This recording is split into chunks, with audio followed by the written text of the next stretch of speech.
நண்பர்களுக்கு வணக்கம். நான் உங்கள் இமானுவேல் பேசுகிறேன். தற்பொழுது குறைந்த காற்றழுத்த தாழ்வு பகுதியானது எந்த இடத்துல நிலவி கொண்டிருக்கிறது என்பதை சுட்டி காட்டும் வகையில் நான் வட்டமிட்டு காட்டியிருக்கேன். இதனுடைய தாக்கத்தினால் நாம் எதிர்பார்த்திருந்ததைப் போலவே பழவேற்காடு ஏரியை ஒட்டி இருக்கக்கூடிய இடங்களில் மிக சிறப்பாக கிழக்கு திசை காற்றானது ஊடுருவி வருகிறது.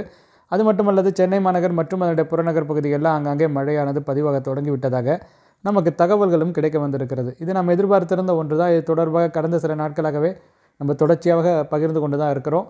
சென்னை, அதே போல் காஞ்சிபுரம் மாவட்ட பகுதிகள், செங்கல்பட்டு மாவட்ட பகுதிகள், திருவள்ளூர் மாவட்ட பகுதிகள் அனைத்துமே இந்த சுழற்சியின் தாக்கத்தினால் அடுத்த ஒரு 48 மணி நேரத்திற்கு மழை வாய்ப்புகளை பெற இருக்கிறது.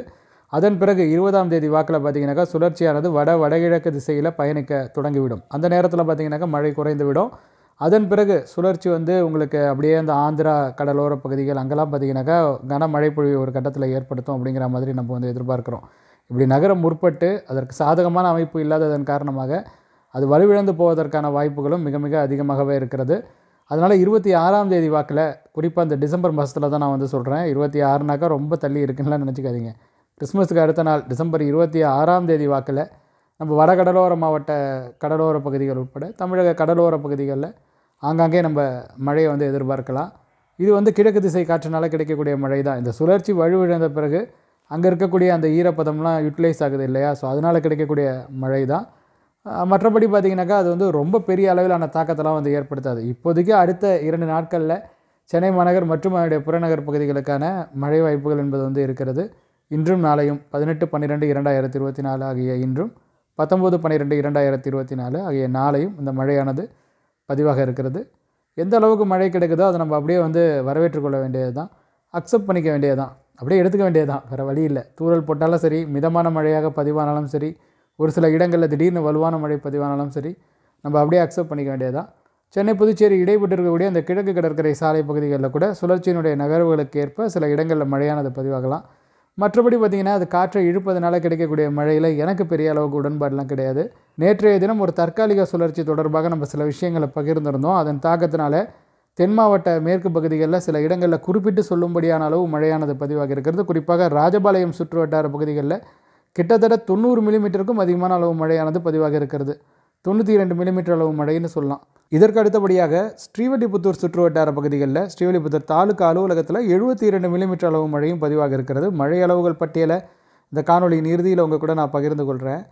இவை தவிர்த்து இப்பொழுது நிகழ்நேரத்தில் எந்தெந்த பகுதிகளில் மழை மேகங்கள் இருக்குது அப்படிங்கிற மாதிரி கேட்டிங்கனாக்கா ஆப்வியஸ்லி எந்த பகுதிகளில் இருக்கும், சுழற்சியானது ரொம்ப சாதகமாக இருக்குது. ஸோ தாம்பரம் அருகில் நம்மளால் மழை மேகங்களை பார்க்க முடியுது. நீங்கள் யாராவது தாம்பரம் அருகில் வசித்து கொண்டு இருந்தீங்கனாக்கா உங்கள் பகுதியின் நிலவரத்தை மறக்காமல் இங்கே கூட நீங்கள் பகிர்ந்து கொள்ளுங்கள். அநேகமாக சாரல், தூறல், லேசான மழை தொடர்ச்சியாக பதிவாகி கொண்டு இருக்கும் அப்படிங்கிற மாதிரி தான் நான் நம்புகிறேன். வண்டலூர், மறைமலை நகர், கேளம்பாக்கம், தாம்பரம் இடைப்பட்டு இருக்கக்கூடிய பகுதிகள், திருக்கழுகுன்றம் அருகில், மாமல்லபுரம், திருக்கழுகுன்றம் இடைப்பட்டு இருக்கக்கூடிய பகுதிகளில், காஞ்சிபுரம் அருகில், தக்கோலம் அருகில், அதேபோல் பொன்னேரி, கும்மிடிப்பூண்டி சுற்று வட்டார பகுதிகளில் நீண்ட நெடிய நேரமாகவே ஸ்டாம்ஸ் நம்மளால் பார்க்க முடியுது. சுழற்சி கடல் பகுதிகளில் இருக்குது. கடல் பகுதிகளில் தான் வலுவான மழை மேகங்கள்லாம் திரண்டு இருக்குது. அவற்றினுடைய தாக்கத்தினால தான் அந்த மழையானது பதிவாகுது. அரக்கோணம், காஞ்சிபுரம் இடைப்பட்டு இருக்கக்கூடிய பகுதிகளில் கூட ஒரு சில இடங்களில் நம்மளால் மழை மேகங்களை பார்க்க முடியுது. நீங்கள் தான் சொல்லணும். நிறைய பேர் சொல்லியிருக்கீங்க. ஆனால் கமெண்ட் செக்ஷனில் திருவள்ளூரில் தொடர்ச்சியாக தூறல் மழை பதிவாகி வருகிறது கடந்த சில மணி நேரங்களாக அப்படிங்கிற மாதிரி. அதே மாதிரியே சென்னை மாநகர்லேயும் தூறல் மழை சில இடங்களில் பதிவாகி கொண்டு இருக்குது அப்படிங்கிற மாதிரியே நமக்கு தகவல்கள் எல்லாம் கிடைக்க வந்திருக்கிறது. பொன்னேரி அருகில், கும்மிடிப்பூண்டி அருகில் யாராவது இருந்தீங்கனாக்கா, அதாவது பழவேற்காடு ஏரியை ஒட்டி இருக்கக்கூடிய இடங்களில் நண்பர்கள் இருக்கக்கூடிய பட்சத்தில் உங்கள் பகுதியின் நிலவரத்தை மறக்காமல் எங்கள் கூட நீங்கள் கருத்துரை பகுதியில் பகிர்ந்து கொள்ளுங்கள். அது நிச்சயமாக எல்லாருக்குமே பயனுள்ள ஒரு விஷயமாக இருக்கும் அப்படிங்கிற மாதிரி நான் உறுதியாகவே நம்புகிறேன். இன்றைக்கி தென் மாவட்டங்களில் மழை வாய்ப்பு இருக்கான்னு கேட்டிங்கனாக்கா கன்னியாகுமரி மாவட்டத்திற்கு ஒரு ஸ்லைட் எஜ் இருக்குது.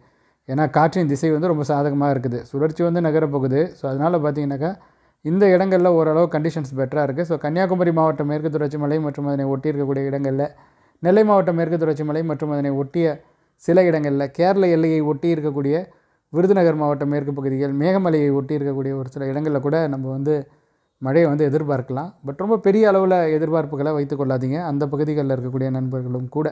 ஏன்னா நேற்று இருந்த அளவுக்குலாம் இன்றைக்கி பெர்ஃபெக்டான கண்டிஷன்ஸ் அந்த பகுதிகளில் கூட கிடையாது. அப்புறம் நிறைய பேர் வைத்து கொண்டு இருக்கக்கூடிய கேள்வி டெல்டாவில் எப்படி இருக்கும், டெல்டாவில் எப்படி இருக்கும் அப்படிங்கிற மாதிரி. இந்த மாதிரி இருக்குது பார்த்தீங்களா, அது காற்றை இழுப்பதனால கிடைக்கக்கூடிய மழையை கூட ரொம்ப எக்ஸ்ட்ரீமாக காட்டுது. ஸோ அதனால் நீங்கள் பெரிய அளவில் எக்ஸ்பெக்டேஷன்ஸ்லாம் வச்சுக்காதீங்க. சாரல், தூறல் பதிவானுச்சுனாக்கா திடீர்னு அதை நம்ம கடந்து போக வேண்டியது தான். மற்றபடி பார்த்திங்கனாக்கா பாதிப்புகளை ஏற்படுத்தும் அளவிற்கான மழைக்கான வாய்ப்புகள் என்பது டெல்டாவிலும் குறைவு, உட்பகுதிகளிலும் குறைவு, புதுச்சேரி பகுதிகளுக்கே குறைவு அப்படிங்கிற மாதிரி தான் நான் வந்து சொல்லுவேன். இதை நான் நிறைய முறை சொல்லிட்டேன், இப்போயும் அதை தான் வந்து சொல்கிறேன். தமிழகத்தில் கடந்த 24 மணி நேரத்தில் ராஜபாளையம் விருதுநகர் மாவட்டம் 92 மில்லிமீட்டர், ஸ்ரீவில்லிபுத்தூர் தாலுகா அலுவலகம் விருதுநகர் மாவட்டம் 72 மில்லிமீட்டர், வத்திரா இருப்பு வாட்ராப் இருக்குல்ல விருதுநகர் மாவட்டத்தில், அங்கே பார்த்தீங்கன்னாக்கா 52 millimetre, Sivakasi RTO office Virudhunagar மாவட்டம் 23 மில்லிமீட்டர், பாலமோர் கன்னியாகுமரி மாவட்டம் 17 மில்லிமீட்டர், காவேரிப்பாக்கம் ராணிப்பேட்டை மாவட்டம் 14 மில்லிமீட்டர், பேச்சிப்பாறை அணை கன்னியாகுமரி மாவட்டம் 11 மில்லிமீட்டர், சித்தாரல் அணை கன்னியாகுமரி மாவட்டம் 10 மில்லிமீட்டர், பெரியார் அணை விருதுநகர் மாவட்டம் 9 மில்லிமீட்டர், பெருஞ்சாணி அணை கன்னியாகுமரி மாவட்டம் 9 மில்லிமீட்டர், பாலார் அணைக்கட்டு ராணிப்பேட்டை மாவட்டம் 8 மில்லிமீட்டர், புத்தன் அணை கன்னியாகுமரி மாவட்டம் 8 மில்லிமீட்டர், பூதப்பாண்டி கன்னியாகுமரி மாவட்டம் 7 மில்லிமீட்டர், மாம்பழத்துறையாறு கன்னியாகுமரி மாவட்டம் 7 மில்லிமீட்டர், சிவலோகம் கன்னியாகுமரி மாவட்டம் 7 மில்லிமீட்டர், குழித்துறை கன்னியாகுமரி மாவட்டம் 6 மில்லிமீட்டர், மயிலாடி கன்னியாகுமரி மாவட்டம் 6 மில்லிமீட்டர், சுரலக்கோடு கன்னியாகுமரி மாவட்டம் 6 மில்லிமீட்டர், சோளிங்கர் ராணிப்பேட்டை மாவட்டம் 6 மில்லிமீட்டர், ஆனைக்கிடங்கு கன்னியாகுமரி மாவட்டம் 6 மில்லிமீட்டர், நாலுமுக்கு நெல்லை மாவட்டம் 6 மில்லிமீட்டர், தக்கலை கன்னியாகுமரி மாவட்டம் 6 மில்லிமீட்டர், திருப்பரப்பு கன்னியாகுமரி மாவட்டம் 5 மில்லிமீட்டர், கழியல் கன்னியாகுமரி மாவட்டம் 5 மில்லிமீட்டர், நாகர்கோயில் கன்னியாகுமரி மாவட்டம் 5 மில்லிமீட்டர்,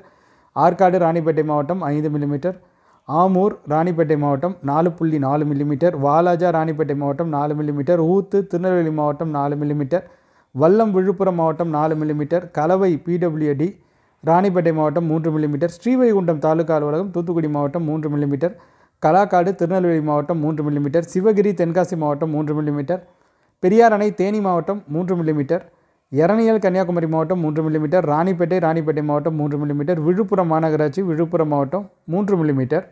இப்போ நிறைய இடங்களில் 2 மில்லிமீட்டர் அளவு மழையெல்லாம் பதிவாகி இருக்குது. 1 மில்லிமீட்டர் அளவு மழை கூட நிறைய இடங்களில் பதிவாகி இருக்குது. ஸோ அப்படியே நம்ம லிஸ்ட்டை பதிவு பண்ண வேணாம்.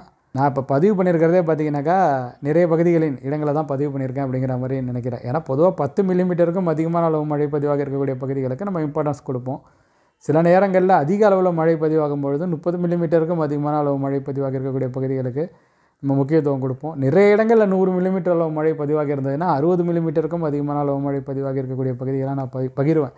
ஏன்னா காணொலியின் நேரம் பார்த்திங்கனாக்கா அந்த மழை அளவுகள் பட்டியலை பகிர்றதுலேயே அப்படியே எடுத்துகிட்டே போயிடும். அவ்வளோ லென்த்தை வந்து எடுக்கும் அது. ஸோ இன்றைக்கி வந்து 3 மில்லிமீட்டர் வரைக்கும் இறங்கி வந்திருக்கேன். ஏன்னா குறைவான இடங்களில் தான் மழையானது பதிவாக இருக்கிறது. அதில் பெட்டரான ரெயின்ஃபாலுங்கிறது ராஜபாளையம், ஸ்ரீவில்லிபுத்தூர், வத்திரா இருப்பு அந்த பகுதிகளில் தான் பதிவாக இருக்கிறது. சிவகாசி பகுதிகளும் ஓரளவுக்கு பெனிஃபிட் வந்து அடைஞ்சிருக்கு. இந்த மாதிரியான நிலைமை கூட அடுத்த 24 மணி நேரத்தில் அந்த பகுதிகளில் இருப்பதற்கான வாய்ப்பு குறைவு. இந்த காணொலி நிச்சயமாக உங்களுக்கு பயனுள்ள வகையில் அமைந்திருக்கும் அப்படிங்கிற மாதிரி நான் உறுதியாகவே நம்புகிறேன். உங்களுக்கு இந்த காணொலி பயனுள்ளதாக அமைந்திருக்குன்னு தோணுச்சுன்னா நீங்கள் இந்த காணொலியை லைக் செய்து கொள்ளுங்கள், உங்கள் நண்பர்களுடன் பகிர்ந்து கொண்டு ஷேர் செய்து கொள்ளுங்கள். மறக்காமல் நம்முடைய யூடியூப் பக்கத்திற்கும் நம்முடைய முகநூல் பக்கத்திற்கும் ஃபாலோ அல்லது சப்ஸ்கிரைப் செய்து வைத்துக்கொள்ளுங்கள். வானிலை தொடர்பான மேலும் பல சுவாரஸ்யமான தகவல்களுடன் அடுத்தடுத்த காணொலிகளில் உங்கள் அனைவரையும் சந்திக்கிறேன். அதுவரையில் உங்களிடமிருந்து விடைபெற்றுக் கொள்வது உங்கள் இம்மானுவேல். நன்றி, வணக்கம்.